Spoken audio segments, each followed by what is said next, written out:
So welcome, our beloved brother Michael. And as always at Set C, we begin all things by giving thanks and acknowledging our creator.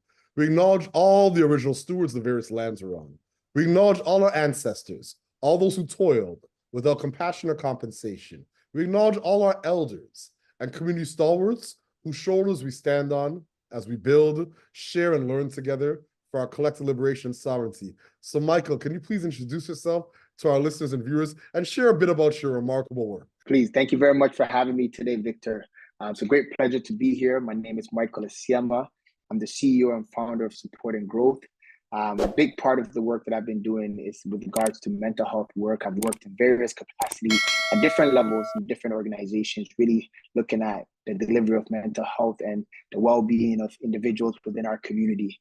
I specialize in the provision of culturally responsive mental health and wellness services, something that is of great needs in the community. My journey that led me here is really just working and also growing up in a community that really struggled to gain access to mental health support. It is through that my passion really and focus went into looking at developing a platform that would look at gaining and being able to deliver greater accessibility to mental health and wellness supports in the community.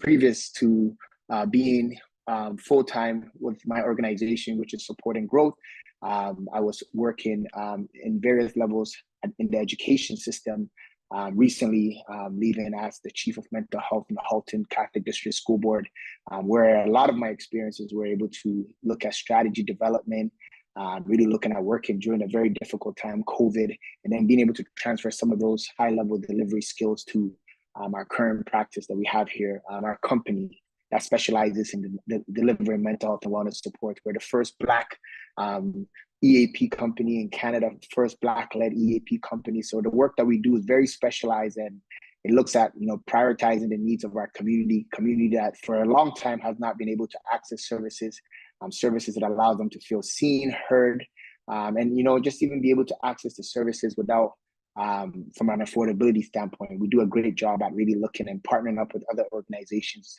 that are looking to amplify this work. And so I'm very glad to be here to share more about the work that I'm doing. That's absolutely incredible. Congratulations, my brother, on the remarkable work that you're doing for so many.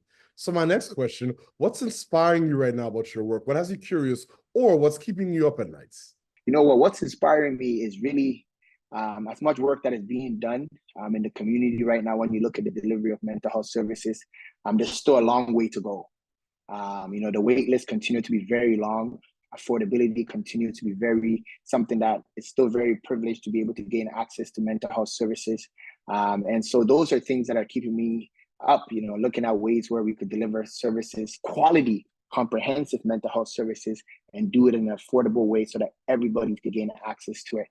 So that, as long as that continues to be a challenge, we're looking at how we can make mental health attainable for everybody. Currently, right now, we know that is not something. There's still a lot of issues within the community, a lot of barriers when it comes to mental health services. So that's what's keeping me up. That's what's keeping me inspired, looking at how we could start mental health intervention, mental health preventative work earlier, so that we could work at some of the stigmas that exist in our community also, so that we could be able to be more proactive when it comes to dealing and supporting mental health issues at all levels and in all institutions. Incredible.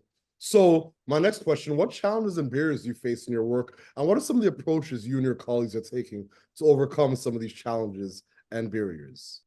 Challenges, they come in various forms, but the first thing is, of course, being able to, we have a lot of different providers that we work with, a lot of different organizations. So really being able to, create a service that is able to almost fit the needs of all of our vendors, all of our partners, so that takes a lot of skill, takes a lot of patience, takes a lot of creativity.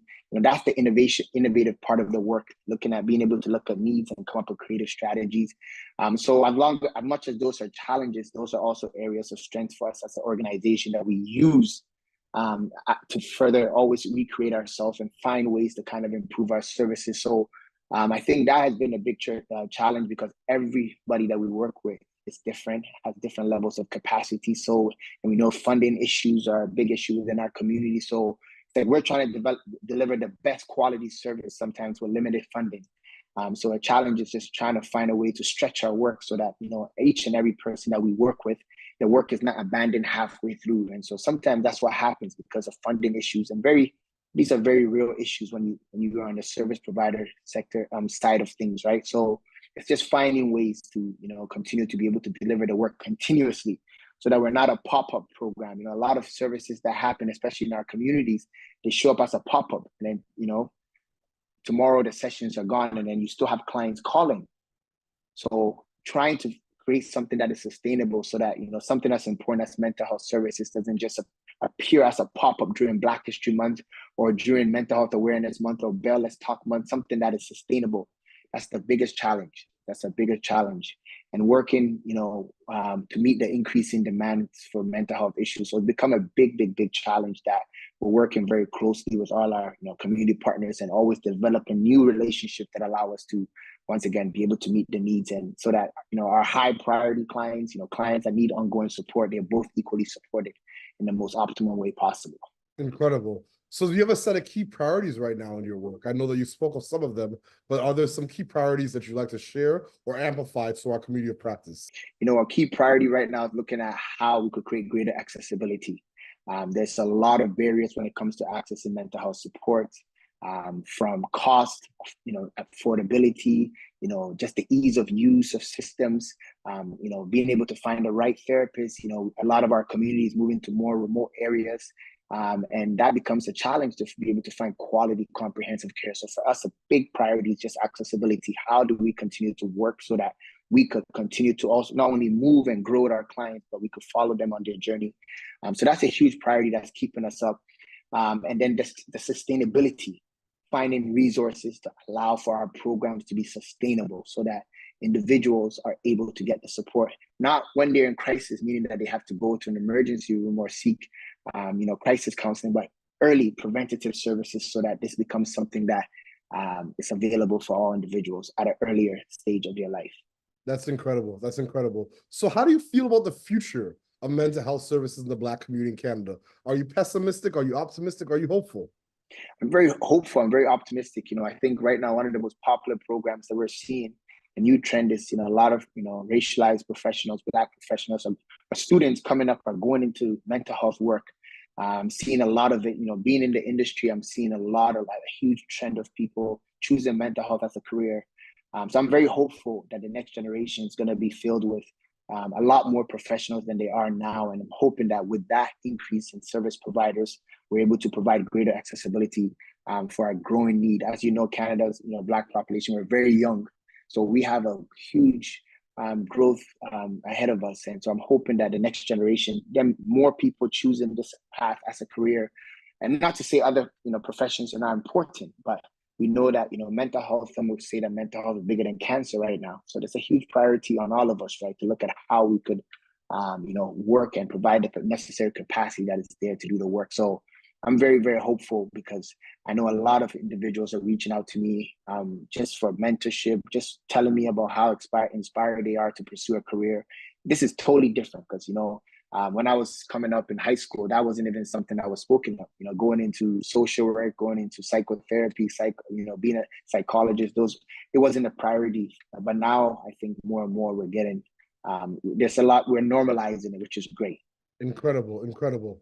So my second last question, what is your ultimate goal and what does success look like and feel like to you and your colleagues?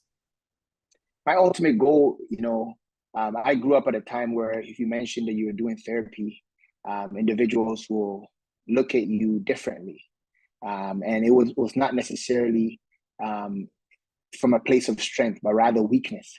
My ultimate goal is that we could all work together to, chip at this stigma that exists in the community. Therapy is a place for everyone to be able to, access the necessary supports that they need to continue on through life. Just as important as physical health is, mental health is also equally important. So I hope that through my work and the work of many individuals that are doing this work now, that we could work at this stigma collectively and as a whole, be able to create a better future for the next generation coming up so that we could all live a mentally well life. Ashe, ashe, ashe. Yes, my brother. So my last question, Do you have any closing thoughts or calls to action for our listeners and our viewers? You know what? I know there's a lot of great work being done in the community by leaders like yourself, a lot of other great leaders in our community. I'm really hoping that mental health continues to be a priority and we find ways to bring organizations together so that we could, create better pool of resources. I think collectively we could definitely work at, being at a place where there is no wait list for services in our community, and we could work together so that the next generation that is coming up, mental health is a priority, and we could actually eliminate, the long wait list that exists in the community, or just the stigma. It's heartbreaking. A lot of the challenges that I have to deal with in my line of work, a lot of challenges that I believe, especially working in the education system, you see where it starts.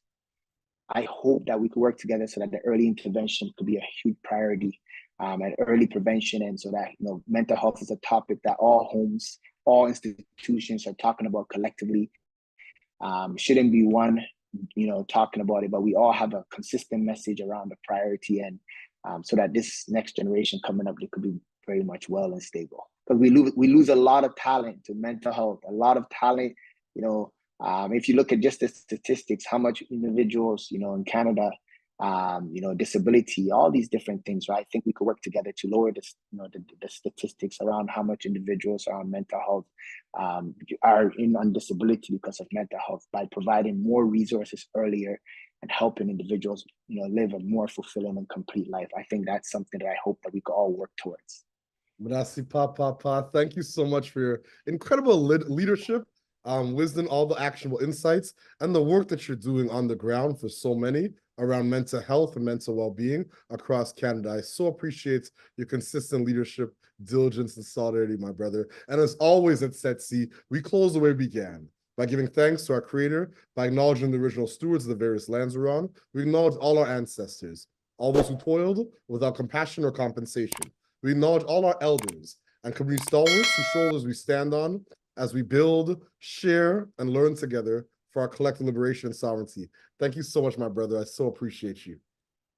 Thank you very much.